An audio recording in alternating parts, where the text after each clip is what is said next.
Vocabulary में हमारा first word है आज का, that is pair down. Word नहीं है, फ्रेजल वर्ब है, दो फ्रेजल वर्ब्स यूज हुई हैं।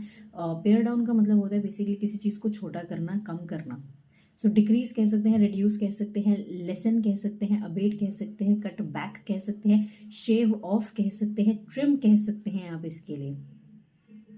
ओके जी, सब्सिडाइज कह सकते हैं आप इसके लिए। ओके हाँ, एब्रीविएट कह सकते हैं आप इसके लिए। ओके जी, हमारा नेक्स्ट वर्ड है, दूसरी फ्रेजल वर्ब है पुल बैक। पुल बैक का मतलब होता है when you withdraw something, basic withdraw from something. आप किसी चीज़ से पीछे हट जाते हो, अपने कदम पीछे ले लेते हो, उसको बोलते हैं पुल बैक। ओके हमारा नेक्स्ट वर्ड है आज का, दैट इज वेलिएंट। वेलिएंट का मतलब होता है बेसिकली बहुत ज़्यादा बहादुर हैं, शूरवीर हैं आप। सो आप इसके लिए प्लकी कह सकते हैं, ग्रिटी कह सकते हैं, गट्सी कह सकते हैं, इंट्रेपिड कह सकते हैं, अनफ्लिंचिंग कह सकते हैं, डोंटलेस कह सकते हैं, फियरलेस कह सकते हैं, इनडोमिटेबल बोल सकते हैं, अनअसेलेबल बोल सकते हैं। आप इसके लिए बोल सकते हैं एक तरीके से ब्रेव कह सकते हैं, करेजियस कह सकते हैं, वेलोरस कह सकते हैं।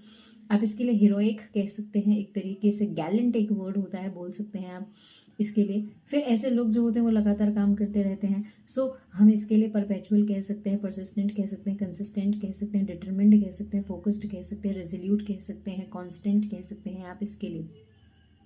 ओके कमिटेड फोकस्ड भी कह सकते हैं। हमारा जो नेक्स्ट वर्ड है आज का, दैट इज फ्लिमजी। फ्लिमजी का मतलब होता है ऐसी कोई चीज़ जो इजीली टूट जाए।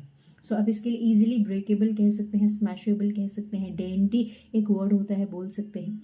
आप इसके लिए एगशेल कह सकते हैं, स्प्लिंटरी कह सकते हैं आप इसके लिए। फ्रेंजिबल कह सकते हैं आप इसके लिए, फ्रेल भी कह सकते हैं। तो फिर वीक भी कह सकते हैं आप इसके लिए।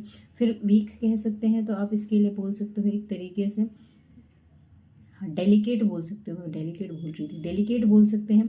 फिर जो कोई चीज़ कमज़ोर होती है, जिस पे इजीली अटैक हो जाता है, तो वो भी तो फ्रेजाइल ही होती है। सो हम वल्नरेबल कह सकते हैं, प्रोन टू कह सकते हैं, ससेप्टेबल कह सकते हैं, और एक इडियम होता है सेटिंग डक, जिस पे आप इजीली इन्फ्लुएंस कर सकते हो या फिर उसको इजीली अटैक कर सकते हो। हमारा नेक्स्ट वर्ड है आज का, दैट इज पीक। पीक का मतलब होता है कोई चीज़ टॉप पे है। सो आप इसके लिए बोल सकते हो, टॉप कह सकते हो, पिनाकल कह सकते हैं, समिट कह सकते हैं आप इसके लिए। जेनिथ कह सकते हो, एक्मे कह सकते हो, क्रेसेंडो कह सकते हो, क्रेस्ट कह सकते हो आप इसके लिए। क्रेस्ट के बाद आप इसके लिए एक वर्ड होता है एपोथियोसिस। तो एपोथियोसिस वर्ड बोल सकते हैं आप इसके लिए। आप इसके लिए बोल सकते हैं जब किसी चीज़ का क्लाइमेक्स निकल जाता है तो वो भी टॉप पे पहुंच जाता है, तो क्लाइमेक्स कह सकते हैं, हाइट भी कह सकते हैं आप इसके लिए, जेनिथ भी बोल सकते हैं। ओके हमारा जो नेक्स्ट वर्ड है आज का, दैट इज अनएनविएबल।